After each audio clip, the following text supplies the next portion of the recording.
Hi everyone, in front of me I've got Xiaomi 14 Ultra and let me share with you how to check for the software updates on this device.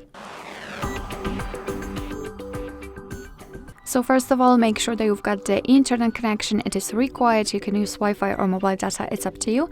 And then let's enter the settings. So let's tap on them.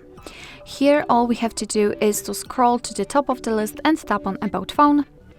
And now let's simply tap on this Xiaomi Hyper OS. So basically this name of the system.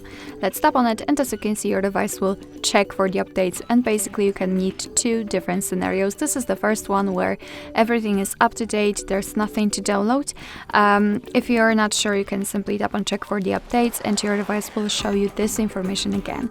The second situation, the second scenario is where when there is the update to download, your device will of course show you the information about it, what has been fixed, what has been added, etc. And then you will be able to tap on download or install and you will get new update.